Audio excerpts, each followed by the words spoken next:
Alhamdulillahi rabbil alamin. Alhamdulillahi rabbil alamin. Alhamdulillahi rabbil alamin. Gambiankol bi ndele murtunan ko tenke pour nale kacha nga kacha folo kelenu o kera on the 17 March 2020 nata murunan ko tenke nimma nyina jumatambila la woti o fanan keta on the 27 of March 2020 mune kacha nyi sabunu ngo kacha fulol bege kuren na funtita dunia kono kuran me yalon ko ay dunia be jakalindi kuran me yalon ko nte kabirin wuluta nene ma nyon kuran sifaji mamira nene sulta dunia kono mune yakende kuran nyi na ko koleyata kuran nyi bimbe tembo mento amam bori soto boro memba jaranol woman soto wala akendi momele londo soto kurango la kuda wari kurango nyinka saunne wala akendi e ferol landi ferol me alon ko mol nyante fan tankala ni ferol men amonto ko bi tankaro dron wala ba kendi no la pour ngani kurango nyin pour ka kele wala kendi nata pour nale kacha na kacha folol to nga sartol landinu wayni silanta kurango la nga jube ko ni ferol le nyanta taman le woton del fana nganda ferol kembe kurango yinkele la nyame gambia kono jang kurango nyinde a folota dunia kala dolle lan sa fono a folota china le kabri abota china anata janjan dunia kono afrata europe wol to tata america nata africa o kono nga ferol landi wayri ngalon ne ka fakon del fana be dunia le kon woton nin kuran woni e dunia kala dol ma dunia be ku kilingol to mbe mu bun kilingol ti mbe sobiri non ka fa be fota landel fana mal wala ken din ministry me marta jata ken de la bundala anin na man sakunda be na rakafu pour ka nyaasi ka fuka ba fota lammal wala ken na ya korosi na diam foloto nga faale ka fo kurango nyende abe dunia kono bari gambia jang man a confirm gambia amunta kama momuta gambia kono bari ndiamuta lumme wolum fa o kam ngambandi diamola drong anata confirm ka fa e motuta le gambia bari memuta gambia jara fa fana mbota tubabu dule aman ke ka fo ko abe janne amunta tubabu dule ala ta gambia kono jang nata o kes nyin confirm kabe wo confirm ta sa ngalo ne ka fa afratan bari nyanta mo ne kala nyanta bundal le nati la pour même fantan kanu la nyami natan ko karamol be soron nata fa mol ka fa mol kana ka fu nyoma pour ka fu ka sia nyoka nata fa ko denke mol kari blodi nyola mol kari jam fa nyola ngani ku mol fo nyil mu kulleti me alon ko ferol lom me alon ko asin tankandino nyami bari kuron le mi ala kala ko koleta baki muni ala ko kolendi kuron nyin ka sawnne bara ke mutale pensita fo tiltan ni nani ite fango buka kala muta ka fo kuron nyin aye mutale andu aye mutale ko la ka tra sawnna mol ka tra di la nyola yata itel fanam ma kala muta ka fo aye mutale wala kuron nyin na ko nyin kolendi politicien ba be nyimbankun kanjay ka fa siria jara nene kala diamol lam moy nu abe politiko la wato men mati meri ballo bare ako ala ko nin kulata ka ko me anon ko koleyata ako nalman fere o fere ki albakile la nyami pour ko nyebo al kunto ala ko be koleya do fanantala ngala al kunka ota mun ko nyin kura on telephone le nyanta kafula pour nga ke kilinti pour ka nyin courant nyin pour ka kele wodo tankol nyi nga melandi mol nyanta wakillale docteur le kumol men fo dabul hecho e kumol mel fo pour nkana kaful ñol ma dula kili ngoto nga siya ñokan nata mbe lori fanansi jam fa ñola nkata kata ñola nkana mbulo di ñola nsa kata fanan kan mbulol ku Sénéa bunda pour que mbulol ku ka Séné ka dulal Sénéandi kan téléphone la bulol ñi Sénéandi wol mu kulleti me alon ko ñantawol jubelal nimbe toto la fanan si musuaro tanga ken dato walla e mbul non ko ñi si wolon dato pour ngana si modoma ñin kurango de al salon ko mo killing sa dino dunia belal ando mu kuleti me alon ko o mu jakal ku balti me yende na miro ko lende akko ko wolo ñinti ko londitiol mel fonbe dunia ko no me alon ko wolon sainti solti nin kuran o kuran e me molma mel kala boro dada wal fo mara boro sorno anda wol fon la batal bankol batandil wol bankol le sembo wartantelti woto natantel man feroke ñin nata sembo sono ñim bankunka abe batandil bala kala ñim bankonda andum abe na bankola tamandiro fon aba koleni lamol bul wala ken lafta pour molé wakil ñin koto man sakunda e luwal men fo nga bulawol noma nga statement fula ñawdo nga state of emergency wo state of emergency ñaana sartol landi sartol me ko mo yela bitikol sorong bitikol me ko mol be domorol wafu kanji wol kari wol bitikol yele nga wol ke telefolol to bari nga juube de la sabati ñaal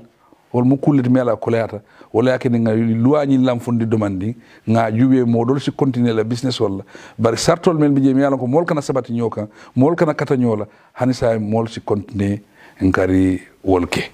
wol mu kullet me ko e be ñin kurango tankandino la bakele bari gambian kol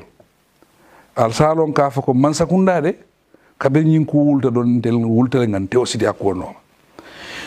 te sito ñi mumuneti wolo ñinti ko nata nafulo bondi man sakunda la keso kono nafulo me alon ko mba tala ka dundi ñin keloto wala ñi mu kele balde wala ken nga nafulo bondi nga di ministry of health la mel marta jara kunde abundala itel si ferol landi ferol me alon ko be wol landi lale pour be ñi jankaro kele no la ñame ministry of health atelo ministre me marta jara kende abundala technique la karola wol londo la tele marta jela bari wayri ndela man sakunda ñi nga ñinta sobe yalla wala ken nga ministry dolta nge laka bari manda wota fana narana vice president fananta nata tombo political la ñaato ya je kono dia mol kono andi bi sartol men tamandila o vice president si trawo ko ñaato e saje ko si ko be kacha tariyake asi keno fanan tariyake no wol silol tale pour wolé keno bari amandan warantel damanta keno la fo gambian kolle bulo dunga kono fo gambian kolle kafumma pour nga ñin courant ñi pour ka kele nimbe ñin courant kele kan amunta ko mbe men kele ka wolo ñintintel be la tanko mbe wala kelola ntel be la banko be tankala ñin courant la ñame wala kelom woto mu mo be la kelolti bari de nga mol jere me alon ko e kafutan na ñin ko la gambian kol dolbe bulu courant jiol dikan dolbe safunol dikan dolbe kata jamal ke kan pour que ñin courant ñin kele woto wañi tan le kafo gambian kol de ya kalamuta le kafo ñin courant be banko kan andu ya kalamuta le kafo man sakunda donta keno la woto mbele ñanta mbulo di la ñola pour nga ñin courant ñin kele woto nga mol jele me alon ko e kata jamal ke kono bari femfe kato ka kono fanan e salon ko mbe tentula ko kono mbe jayla ko kono e wakilo men kiji bari nga mol jele me alon ko jiji sia ko nyaaton kaya wol keta molti me alon ko e layno yele ni momo lafita ma ko rola e si je kol e ma ko ro kiji ndefon ka bula ko nomale ngaaji mol yela ko do kiji atata fo sa ngamira million tan ni nan fo million tan ni lul wosota jel bari na cross roto ngaaje ko be million mo e bolo nyininka hanisa e ma wosoto no folo bari lafta pour julol be fembe gambia jang abe si blo kafuje pour ñing ko do be timano la ñame andu ngam mi ko fana gambia fon si ko do sotno men si ara fawti natantel be sonta nintel be paretantel be yalon ka fo ñing kuram ba kele kam pour tel fangol la jara kendela ko na banko la ko kelolom ñinti woto jula bal mel be jang ñanta jelal ye bulo dunje ko di balki je fana mi yalon ko si nyinkele no bari melbe ko nyaaton ko yala melia initiate melia mira foy ba tamande ka melbe ko idi job ñu la nyaaton ko mba tentula baake anun QTV mi yalon ko ka tamande je fana woto o QTV television o fana e kato menke mbe nimbara wala anin television dol mi yalon ko ibe kafutema pour ka nyin do ko keno pour nyin ko do surno nyin kurango de bi kabira datata anin bi tema mo million killing anin feng ay wo mutale andu mo wuli tan lulu anin feng fanan ay wo faale Gambia jang ay mo nani muta jang o mo nano kono mo killing fata wol kono mo saba men be laari loptano kono wol fana mo fula kende yatal mo killing sa wala be loptano kono bari so bita non ka fa ko mo mel ala ko e kurantanu ini mo mel katana nyolo police jankaro nyoy dino mo mel wol fana na tawol taale ke sindidu la kiring nga hotelo di la farang nga domoro di la konton ni simang wayri nyin kuno bu ko le ko ni akonoma ka konoma siltan ni nanile woto mo akana funti woto mo be taale ke sindidu la kiring tiltan ni nani pour que crossi fo jankaro nyimbe funti la bella fo de funti le bella mo jama bi je wala wato sitale fo e funtida saing fe mawol soto wo mu ala tentu balati amunta ko aman sawun wala ñil mo mel yaron ko ngi sindidu la kilin fana hanin na police ñaaton ko so bi tan ka fako afanan ni wo mo si fal karta ñolale nga sindidu la kilin ne nga fayla pour ay sidu la kilin ando son téléphone ay lokum fulak na soldaro la ñaaton ko mo ka fa me chief of defense staff o fanan keta motile me alon ko afana ya sodo nga sondine la kilin ndefamo bitam ma abota Angleterre anata jang nga fana sindidu la kilin hotel o kono men sida fo lokum fula naw bitam ma namuso ba ma koto malop ite ledden da fakilina andu namuso fon ya tola wal bara fa nambar Angleterre ya mutawod lato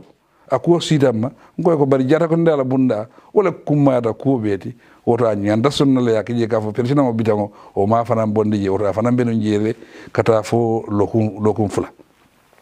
bari ya marlo mem fula mole wolo nyinti ko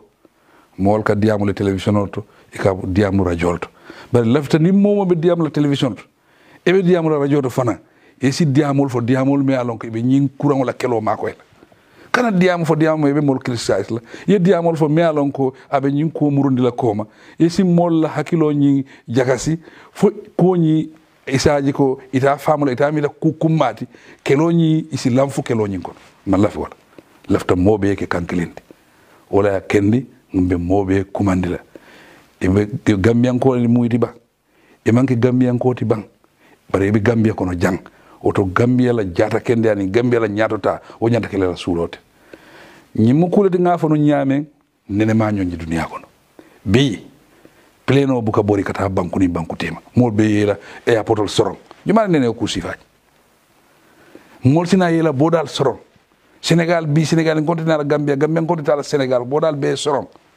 na manke domori fengol ni aussi fal wol donne be tambino la nyide juma nene ko sifaji e saaji saale ni ko menketa o mu ku balti anu kulo melon nimmo mo nyanta silan nalal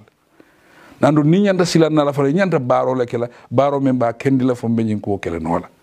oto kula kelo kono mol be lafta mole sabati ni haaju kendete bulu banda sira bunkun andu nata yawan si banda fana ni tata eni mote ma meter fula woti ay ina mari tema e si fantanka e sa mari tanka nga bidigol mel fana fo yeloroto ha nal yelta fana hani sa nyi sartol me alon ko al si jollo nde alla bundato moliye bulol ku nimmel be dunna fana mo fula sabaye du la bidigo ko ye jam fanyola ni nga ku sifal ke dron woto e salon Gambia be tankano la nyin kolale wala ken ko batu nga nanan ko den ke television ot kamurun ndiamuto no angale kan wala sinya fulale bari ko batu nga nga muruna nimmole diamum fa wala kangoto e salon ka fako nyine be keri nyim bankungan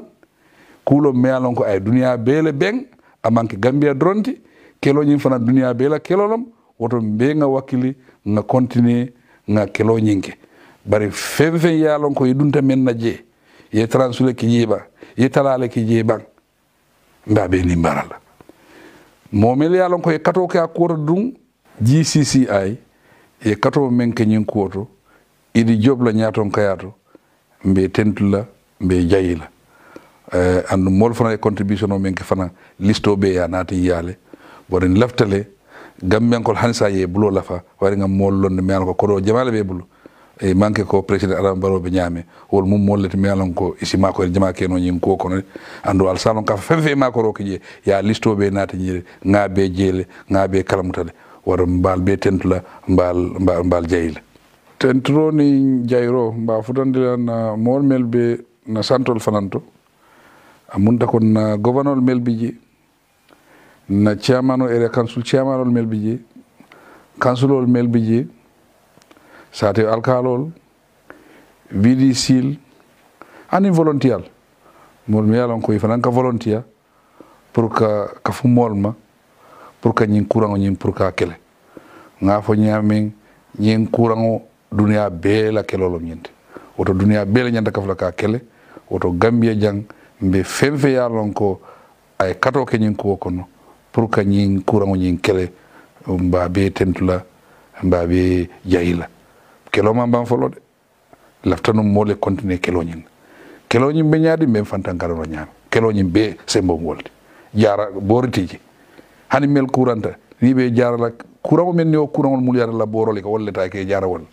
woto bori man so dafno men nyin courant jaral woto tankaro dron wala ba ken le pour nyin courant no ka bondi na banko ko no jang woto fembe kato kelo ko kan mba be tentula mba jayla si continuer pour que mol nyin ka mol karandi pour que mol famu de nyin courant la kola so da mol si song ka fo nyin courant de abe kerini adu kukeli wala ba kel no wala pour ka tanka woto fembe kato ke ka ko mba be tan tentula mba be jayla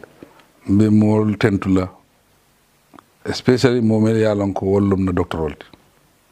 ani nosol momel yalon ko itelle marta jara kende abundal momi yalon ko nyin kelo a ñaaton kaya natara kelo lon soldarol le ka ñaato amunta ko ñillom na soldarol nyin kurango la keloto wol mol be tentula docteur Samatina la mol health be tentula polisol be do ko la nyin ko kono itel fam mu soldarol le wari le ka tra ñaato pour ka mek so nga kol melfu mol ñante fan mala ñaami mol ñante fan tankala ñaami momel ka bulo ñaato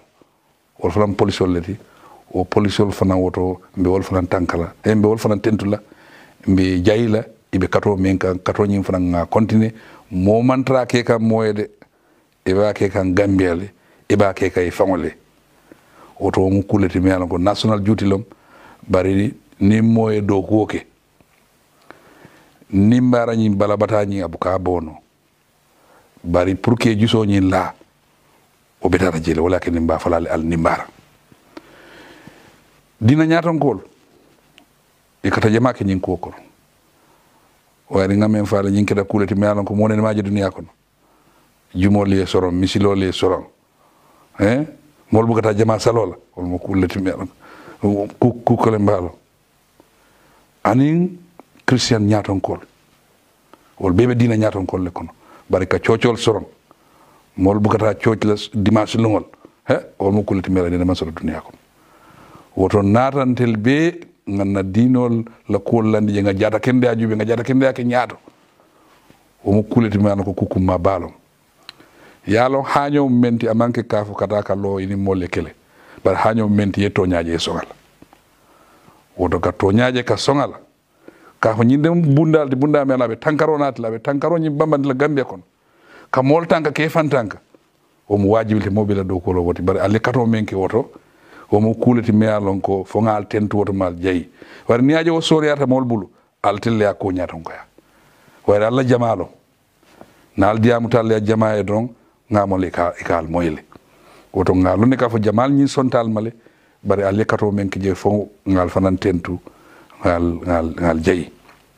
man sekunda fana ministal melbe committee kono anin vice president anin minister of health be tentula be jayila bari man sekunda si ñinil mane adi molla ko ikana sila mone nyantan silandira natra sartol nga mefo ma wolke nyam nimbe wolke kandro ma nyanna silan andu man sekunda fana be bulu wo bulu talale kele wo kele makoy wo makoy min nyanta kira fonaten tel bulde bari fen fen be mbulu mako ro kono mba talan be mol mako le wari ngalon ka fako mbe bata wato le kono mo jamal le bata soto mol la dokol man tama kay nyama mol la soto talate blokon ngol be kala mutal ma sakunda be ofram be to di kan mba jube la nyame be mol mako no la nyame wari ndel mandula do soto ngani banko dronne soto woto nata ngani banko dronne soto woto nga karay nyim banko e ke nyon dangoti nyin kuron ke da kuleti me ko anyon ne man soto woto foef kuleke kumen ne man soto dunia kono e financina o ke o kuron kele no nyame pour ay nyim banko ka woto be gambian ko be tentula be mobe tentula be mobe jayila television tiol radio tiol abe nin ko be kontiro kela be nyina dollale bari ma nyina momola femfe kato ke nyin kokono ba mari tentula ba jayila mais bi si kuma dol foro no bari si dangal le jang bari be mobe tentula be mobe jayila mol fanan sala mu nyimu kuleti me yalon ko abe kala wadi sutundi ne muni ba sutu yandi de lakelo le ba sutu yandi de ni son takelo nyin kala dron ko nyanta kala nyame sarto le menfo nyanta kala nyame woto dunia be be nyindi fitlale nga continue ko tenke nganna banko do ko ke fo na bankol si ta nyaato woto mobe kafu nyin kelo ma mbal be tentula mbal jayila mba fara ko assalamu alaikum warahmatullahi